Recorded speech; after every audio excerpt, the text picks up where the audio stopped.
Title: The Wrong Ride. The bar was lively, packed with groups of people laughing and drinking. But Rachel, 26, sat alone at the counter. It had been a long week at work, and she needed a night out to unwind. She nursed her second cocktail, scrolling through her phone while keeping an eye on the time.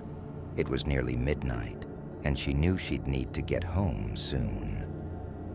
Rachel tapped her ride-sharing app. The screen showed a 5-minute wait for a driver named Ethan, arriving in a black sedan.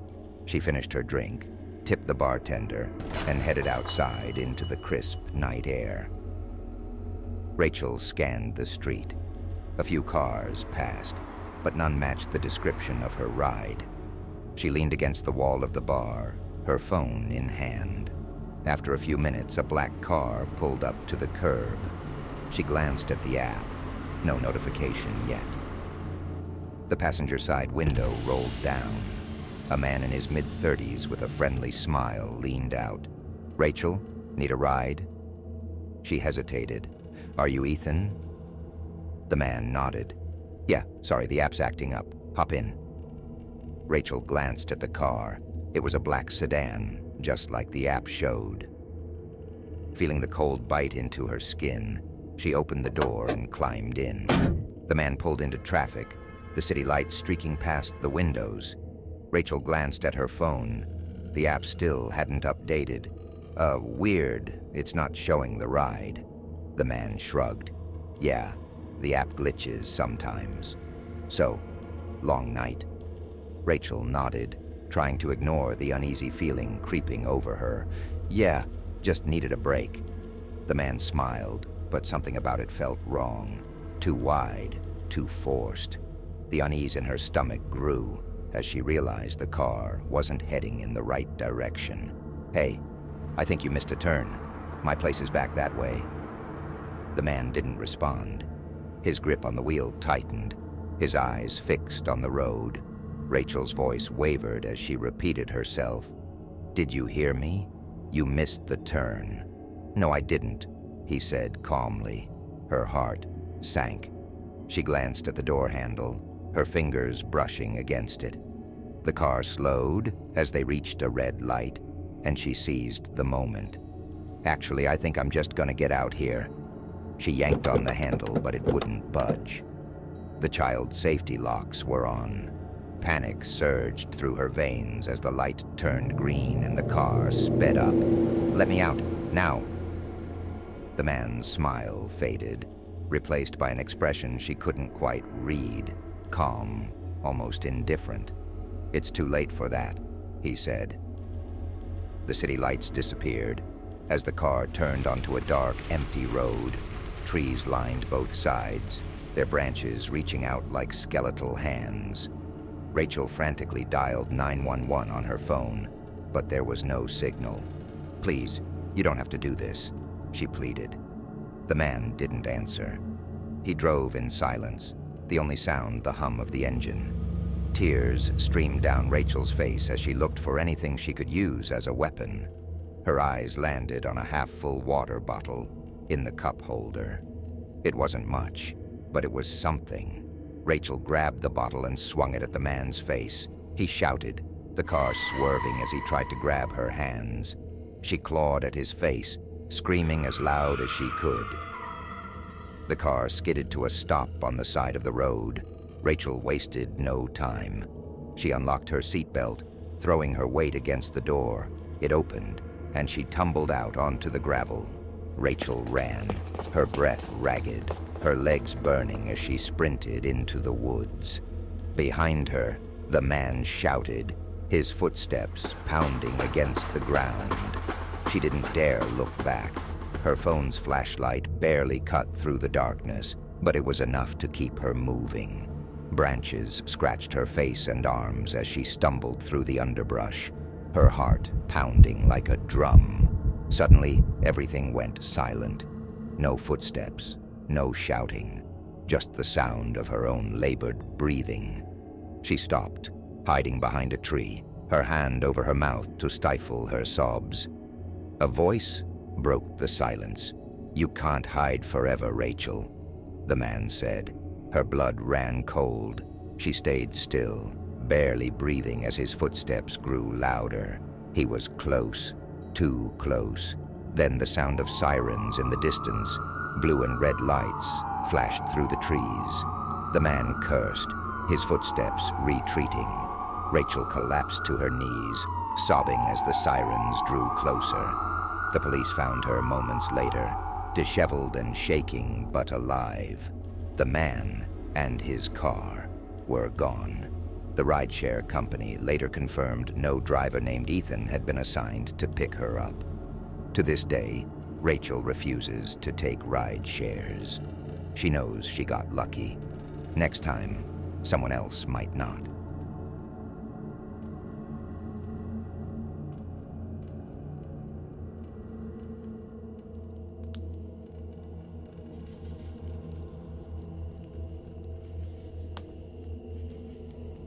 Title: The Vanishing Camper.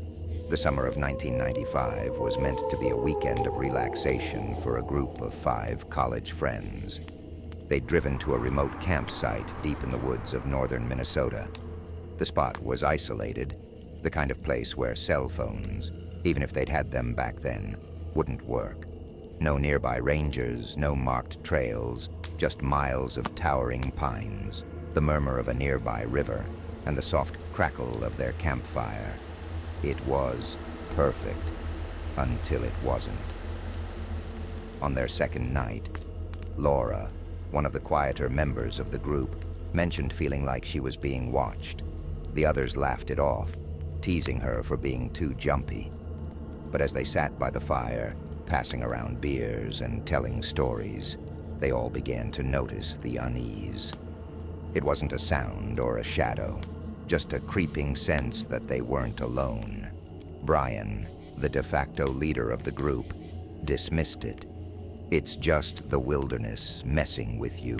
Relax, we're miles from anyone. But later that night, when everyone was tucked into their tents, a faint, rhythmic sound echoed through the woods. Tap, tap, tap, like someone lightly knocking on wood. It started far away, but over the course of an hour, it grew closer. Laura whispered from her tent, "Are you guys hearing this?" They all heard it. Brian finally unzipped his tent and stepped outside, flashlight in hand. Probably just an animal. He shone the light into the forest, revealing nothing but trees and shadows. The sound stopped. He shrugged and climbed back into his tent, but no one slept soundly. The next morning, they woke to find that Eli, Laura's boyfriend, was gone. His tent was unzipped, his sleeping bag tossed aside. At first, they assumed he'd gone for an early hike, but his boots were still at the campsite. His flashlight was there, too. They called his name, their voices swallowed by the endless forest. Hours passed, and the unease grew into outright panic. Laura was inconsolable, sobbing and begging the others to help her search. By afternoon, they decided to split up. Brian and Jake headed north, while Laura and Cassie took the trail toward the river. They agreed to meet back at the campsite by dusk. Laura and Cassie found nothing but eerie silence. As they trudged back to camp, Cassie froze. "Do you smell that?" she whispered. Laura sniffed the air and recoiled. It was an acrid, metallic stench, like rust and decay. They followed it, finding a clearing with tufts of fur scattered around. At the center was something worse, Eli's shirt, torn and soaked in something dark. By the time they returned to the campsite, Brian and Jake were already there, pale and shaken. "We found footprints," Brian said, his voice unsteady. "Bare feet, but wrong. Too long, like the toes were stretched out." The group huddled together as the sun dipped below the trees. That night, the knocking returned. Tap, tap, tap. This time, it was accompanied by a low, guttural hum. They tried to block it out, but the sound grew louder, more insistent. Around 2 a.m., Brian's tent suddenly collapsed. He screamed, thrashing as if something was pulling him from outside. Jake grabbed the flashlight and unzipped the tent. Brian was gone. Panic overtook them. Laura, Cassie, and Jake packed whatever they could carry and fled into the night, their flashlights bobbing as they stumbled through the undergrowth. The tapping followed them, coming from all directions. At one point, Cassie turned to Jake and screamed, "Run!" Jake looked back and froze. Something was following them, a tall, emaciated figure, its limbs unnaturally long, moved between the trees, its eyes glowing faintly in the darkness. They didn't stop running until they reached their car. By dawn, they were speeding back to civilization, too terrified to look back. They reported everything to the authorities, who dismissed it as a tragic case of disorientation and animal attacks. Eli and Brian were never found. Years later, Cassie told Laura something she'd kept secret. When I looked back, it wasn't just one thing. There were at least three. The end.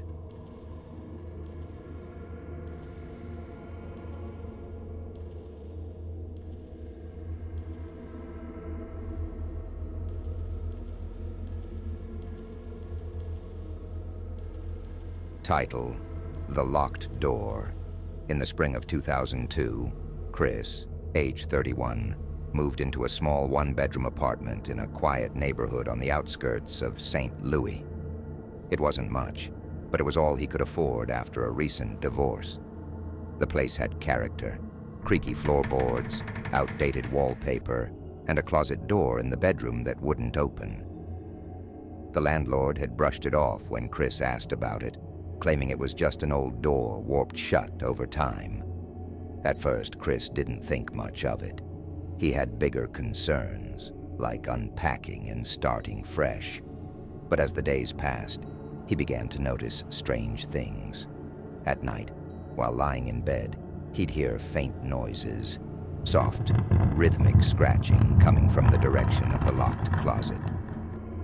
He convinced himself it was mice. Old buildings always had mice, didn't they? One night, unable to sleep, Chris decided to investigate. Armed with a flashlight and a broom, he knelt beside the closet door. He tapped lightly on the wood, listening for movement. Nothing. He pressed his ear to the door. For a moment, there was silence. Then, faintly, he heard it. Breathing. Slow. Shallow. Deliberate. He jerked back, his heart racing. "No," he muttered to himself. "It's in your head. You're imagining things." He went to the kitchen, poured himself a drink, and sat at the table, trying to calm down. But when he returned to the bedroom, the closet door was ajar. The next morning, Chris called the landlord. The man sounded annoyed, brushing off Chris's concerns. "It's an old door. It probably shifted. I'll send someone to look at it next week." Chris insisted it couldn't wait, but the landlord dismissed him. That night, Chris pushed his dresser in front of the closet door before going to bed. At around 3 a.m., he woke up to a loud thud. The dresser had been shoved away from the closet, lying on its side. The door was wide open. Chris's breath caught as he reached for his phone to call the police. But when he dialed, the line went dead. The power flickered, plunging the apartment into darkness. He grabbed his flashlight, his hands trembling, and pointed it toward the closet. It was empty. No clothes, no boxes, nothing. Just an expanse of dark, peeling wallpaper and a small square opening in the back wall, barely large enough for a person to crawl through. Chris stepped closer, his flashlight beam trembling as it illuminated the opening. It led to a narrow tunnel, the walls damp and covered in scratch marks. A faint metallic smell wafted out, turning his stomach. The police arrived hours later, after Chris had run screaming from the apartment to a neighbor's house. When officers entered, they found the tunnel had been hastily sealed with wooden planks. The landlord claimed he'd had no idea it was there, but his tone was unconvincing. A week later, Chris learned the horrifying truth. Years before, the building had been home to a man suspected of abducting several young women in the area. He'd vanished without a trace, but rumors swirled that he'd created hidden passageways to move through the building unnoticed. Chris moved out immediately, but he couldn't shake the feeling that the breathing he'd heard in the closet wasn't his imagination. The thought that someone or something had been watching him from the shadows was enough to keep him awake for years.